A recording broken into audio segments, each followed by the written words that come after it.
The Beast of Gévaudan, France's mysterious marauder. The aptly named and still mysterious wild beast of Gévaudan is one of the most sensational cases of alleged killer creatures known to human history. It has been studied and portrayed in countless articles, books, and TV shows. I've never heard of it. Yet there is no absolute proof about its true nature. I must note that this creature's grisly rap sheet, more than 100 deaths are attributed to it, is absolutely unlike the comparatively gentle beast of Bray Road and similar upright canines that have tallied no known human deaths. And yet the beast of Gévaudan is often mentioned in connection with werewolves. A decade before the American Revolution, in the years 1764 and 1765, the southern portion of France was so terrified of large man-killing predator that one province offered a bounty of 100,000 crowns for its dead body. Although it was depicted in drawings of the day with a wolf-like head, its form was also compared to those of a panther and a hyena. Witnesses said it had huge teeth, red-tinged fur, and a large tail that it used as a weapon. They also claimed it ran with lightning speed and leaped to unbelievable heights. The creature was very cunning and eluded capture, although it emitted a wicked stench and should have made it easy to track. According to historian Montague Summers, now Montague Summers is a great author to read. If anybody isn't aware, he's a good one. And he was what was he? He was a priest, right? I think he was a Yeah. Catholic priest and a scholar, and he wrote Mhm. some really good stuff. Man, I love So, that he wasn't.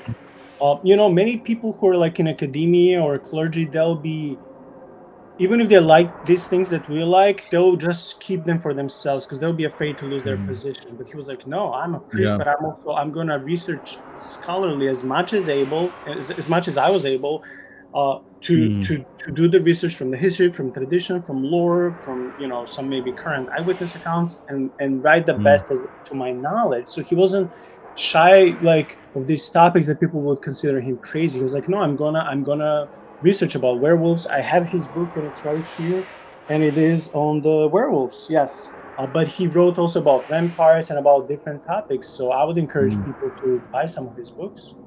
mhm. Yeah. So Montague Summers, the inhabitants of the district of Gévaudan believed in this animal and that it was a true werewolf, one that was actually a shape-shifting warlock.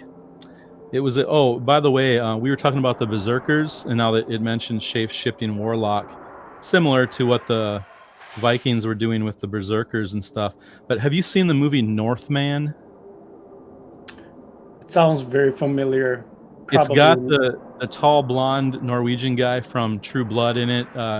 He's been in a few others. Anyways, this movie Northman has I've been told, and it seemed very legit to me, one of the best sort of depictions of Viking berserkers. And so that's another thing too. Northman, you should watch that. That's a really great movie on sort of on this topic. I mean, it's about the Vikings, but it hits on this topic. So, anyways, it was occasionally spied.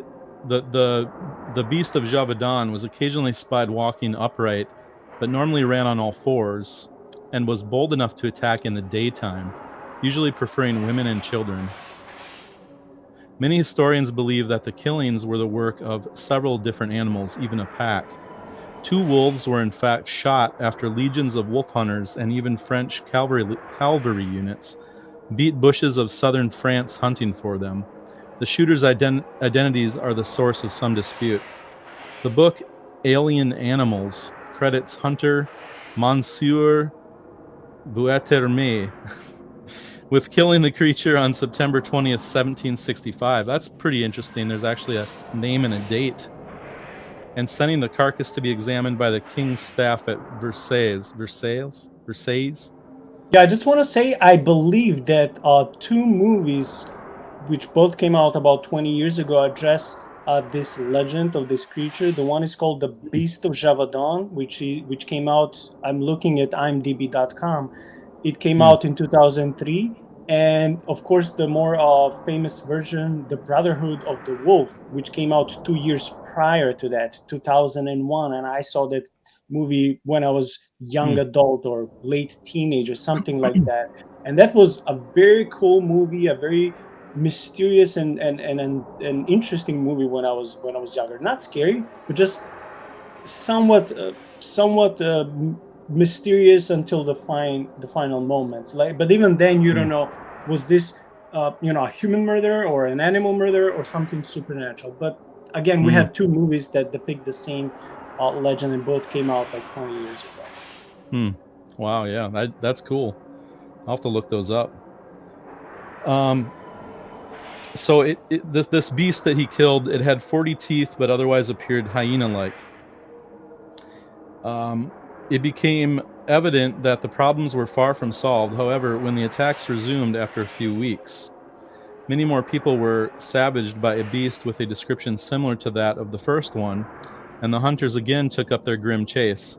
The person finally given credit for killing the true beast of Gévaudan was farmer and hunter Jean Chastel, who took part in a posse organized by the Marquise d'Apature on June 19th, 1767. Legend has it that Chassel shot the creature in the heart with a silver bullets he made from a consecrated chalice. Hmm. A large dead wolf was then displayed in the area villages to prove the beast's demise. The killings did stop, but everyone believed the trophy wolf was the real predator. Other theories are still being put forth. For instance, the History Channel's 2009 documentary, The Real Wolfman, suggested that the true culprit was a species of Asian hyena long thought to be extinct. Others have scrutinized the farmer, Jean Chastel, theorizing either that the beast was a hybrid of a wolf and a gigantic Redford hunting mastiff owned by Chastel, or that Chastel was himself the werewolf and shot a real wolf only to stop the hunts before he could be discovered. Hmm. There are just a few characteristics of the beast of Gévaudan that remind me of the modern man wolf. There is the occasional upright posture, already mentioned, and also an incident or two when people reported the creature staring into houses of the man wolf, staring into houses as the man wolf is wont to do. So there's a man wolf is a designation, I guess. I don't know, like different from dog man or something. I'm not sure. Yeah, they're somehow cousins, I guess. um, the comparison to a hyena is something I have heard in man wolf descriptions, especially when a prominent neck ruff is present. But when it comes to human carnage, I can assure readers that whatever ran amok in France in the 1760s is nothing like the upright canid reported in the late 20th and early 21st centuries in the United States and other countries, since the more modern creature is not known to attack and eat people. Perhaps the beast has evolved. Ooh, I like that last sentence because like tells you nothing. It's like it's all left to interpretation and like this Yeah. spooky like anticipation what can happen next.